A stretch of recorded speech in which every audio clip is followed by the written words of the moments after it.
9 reasons you shouldn't have sex. People have sex for a lot of different reasons. Sometimes it's just to have an orgasm, sometimes it's to make babies, sometimes it's to connect on a deeper level with another human being. The decision to have as much or as little sex as you want is totally your call. And in certain situations, it turns out that abstaining really is your best bet. Here are 9 times you should absolutely put the brakes on the action.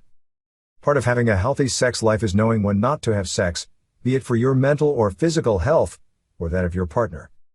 Do remember to subscribe if you are yet to do so. Do give a thumbs up, leave a comment, share with friends and loved ones so they also benefit as you are about to.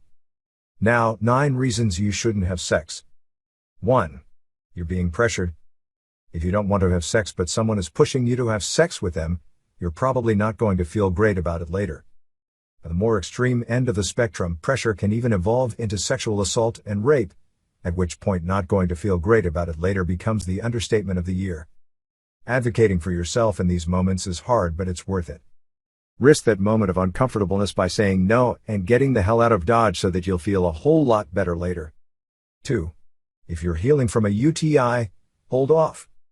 When you're at the height of a UTI, you're probably too uncomfortable to be in the mood. But even once you start to feel better, you probably shouldn't jump back in the sack right away.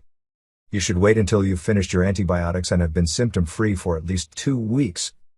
Otherwise, you run the risk of worsening the UTI before it's fully gone, as well as causing yourself pain or discomfort. When seeking treatment for a UTI or any other kind of infection or ailment down there, talk to your doctor about when you can safely resume your normal sexual activities. 3. You don't have protection. Having sex without protection, whatever that means for you, is a sure way to catch a case of sex regret. Whether it's that deep dread when you wait for STI results to come back or the creeping suspicion that you might have gotten pregnant before you were ready, you're going to feel bad about it. This one usually comes with a double dose of too, because we often beat ourselves up for agreeing to sex without protection. You know what you need to do.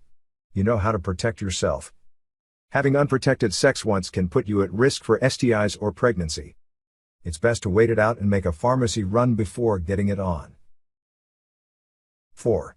Having sex to avoid conflict rather than because you want it. Having sex to keep the peace, to be agreeable in order to please a partner, or to prevent an argument is the worst kind of idea.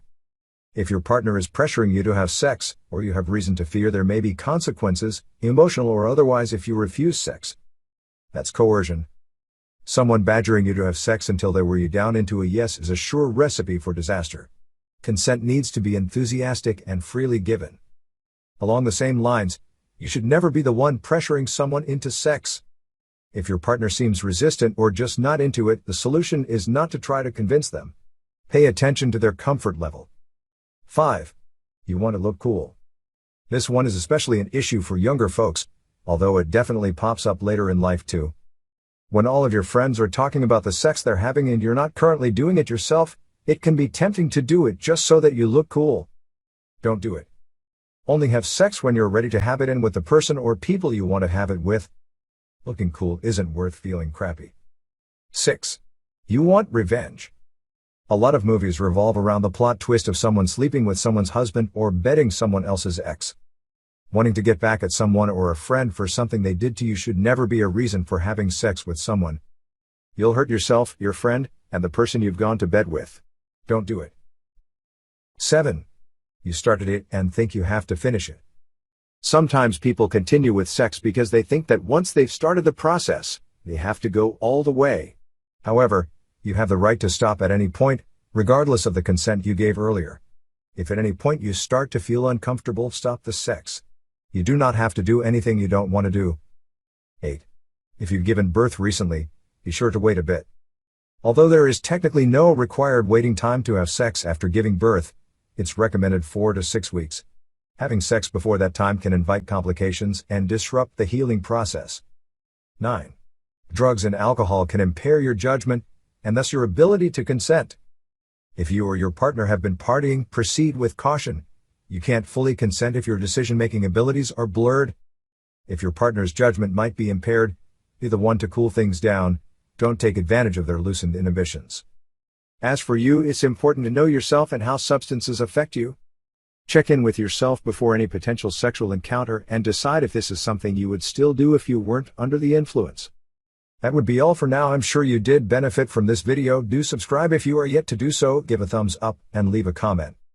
See you next time. Until then, remain blessed.